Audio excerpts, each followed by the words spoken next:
दुमदुमा में तृतीय विधायक प्रतिभा खोज परीक्षा 2026 आयोजित। दुमदुमा तिनसुकिया जिले के दुमदुमा अंचल में विधायक प्रतिभा खोज परीक्षा 2026 का तीसरी बार सफल आयोजन किया गया। परीक्षा सरकारी स्कूलों के कक्षा 9 के छात्र छात्राओं के लिए आयोजित की गई, जिसका उद्देश्य विद्यार्थियों को मैट्रिक बोर्ड परीक्षा के लिए भयमुक्त वातावरण में तैयार करना और आत्मविश्वास बढ़ाना है।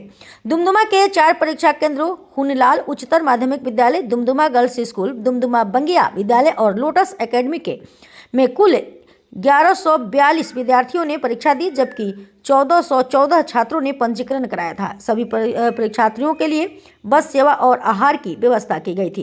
कार्यक्रम विधायक एवं असम सरकार के श्रम चाय जनजाति कल्याण मंत्री रूपेश ग्वाला की पहल पर आयोजित हुआ। उन्होंने बताया कि परीक्षा में सिर्फ 15 छात्रों को नगद पुरस्कार सहित अन्य सहयोग प्रदान किया जाएगा। आयोजन की सफलता पर परीक्षा संचालन समिति ने सभी का आभार व्यक्त किया। क्षेत्र में माननीय विधायक द्वारा और मंत्री द्वारा आज 9वीं श्रेणी के छात्रों के बीच में टैलेंट परीक्षा आयोजित किया गया, इस पर आप क्या कहिएगा? धन्यवाद। हमारा जो यह परीक्षा है विधायक प्रतिभा खोज परीक्षा, ये तीसरी बार आज आयोजित हो रहा है। दुमदुमा क्षेत्र के विभिन्न अंचलों से विद्यार्थी, करीब 1400 विद्यार्थी इस परीक्षा में शामिल हो रहे हैं।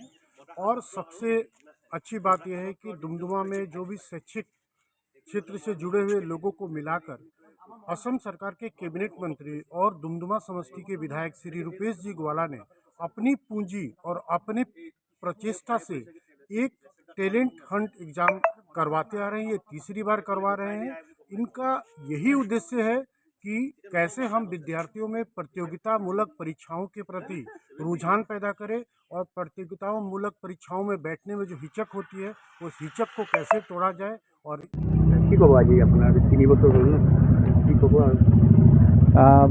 বিগত 2টা বছৰত যেনেকৈ আমি ডুমডুমা সমষ্টিৰ বিভিন্ন চৰকাৰী আৰু ভেঞ্চাৰ স্কুলসমূহত অধ্যয়ন কৰি থকা যিসকল আমাৰ 9ম শ্ৰেণীৰ ছাত্ৰ ছাত্ৰী আছে তেওঁলোকৰ মাজত বিধায়কৰ প্ৰতিভা সন্ধানী পৰীক্ষা নামেৰে এটা টেলেণ্ট চাৰ্চ এক্সাম আমি পাতি আহিছোঁ আৰু এই বছৰ 3rd টাইম আমি পাতিছোঁ।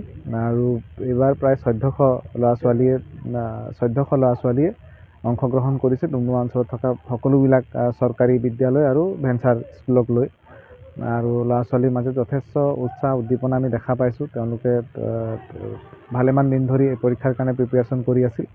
আৰু এইবাৰ আমি পুনৰ যোৱা বছৰ যেনেকৈ আমি টপ 50ক আমি বাছি লৈছিলোঁ, এইবাৰো তেনেকৈ বাছি লোৱা হ'ব আৰু তেওঁলোকক নগদ ধনেৰে আমি পুৰস্কৃত কৰিম। ভৱিষ্যত দিনবিলাকত তেওঁলোকৰ লগত থাকি তেওঁলোকক মেণ্টৰ হিচাপে যিমান পাৰোঁ সহায় কৰিবলৈ যত্ন কৰিম। এই পৰীক্ষাটো কেন্দ্ৰ কৰি দেখিবলৈ পোৱা গৈছে বিগত বৰ্ষসমূহতকৈ ছাত্ৰ ছাত্ৰীৰ সংখ্যা বৃদ্ধি পাইছে, জনপ্ৰিয় হৈ পৰিছে এই বিশেষকৈ বিধায়কৰ প্ৰতিভা সন্ধানী পৰীক্ষাটো। ছাত্ৰ ছাত্ৰীসকলক কেনেদৰে উপকৃত কৰিব বা অধ্যাপকসকলক কেনেদৰে?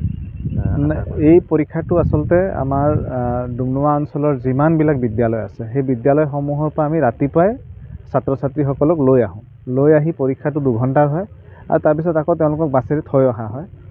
আৰু যিহেতু ডুমডুমাত আমি 4খন বিদ্যালয় লৈছোঁ চেণ্টাৰ হিচাপে আৰু ইয়াতে তেওঁলোকে যিহেতু পৰীক্ষা দিছে, গতিকে মেট্ৰিকৰ দৰে বৰ্ড এক্সামৰ দৰে এটা বাতাবৰণ তেওঁলোকে ক্লাছ 9তে তেওঁলোকে পাবলৈ সক্ষম হৈছে। আৰু এইটোৱে ক'ৰবাত নহয় ক'ৰবাত তেওঁলোকক আগন্তুক দিনবিলাকত উপকৃত কৰিব তেওঁলোকৰ শিক্ষা জীৱনৰ ক্ষেত্ৰত। আৰু এইটো সম্পূৰ্ণৰূপে এটা OMR চিটত পৰীক্ষাটো যিহেতু হয়, গতিকে আমি ক্লাছ 10ত যিহেতু বৰ্ড এক্সাম হয় তাৰ আগত ক্লাছ 9ত এনেকুৱা এটা আমি বাতাবৰণ দিবলৈ চেষ্টা কৰি আছোঁ ছাত্ৰ ছাত্ৰীক, যাতে তেওঁলোকৰ মাজত কম্পিটিশ্যনৰ ভাৱ জাগ্ৰত হয়, তেওঁলোকে পঢ়াৰ প্ৰতি তেওঁলোকৰ আকৰ্ষণ বৃদ্ধি পায়। আজি 1400 ল'ৰা ছোৱালী ডুমডুমা টাউনত একেলগত একত্ৰিত হৈছে, পৰীক্ষাত বহিছে, এটা নতুন পৰিৱেশ, নতুন বাতাবৰণ, সেইটোৱে ক'ৰবাত নহয় ক'ৰবাত তেওঁলোকৰ কনফিডেঞ্চ বঢ়াব আৰু তেওঁলোকৰ বৰ্ড এক্সামত বহুত সহায়ক হ'ব বুলি মই ভাবোঁ।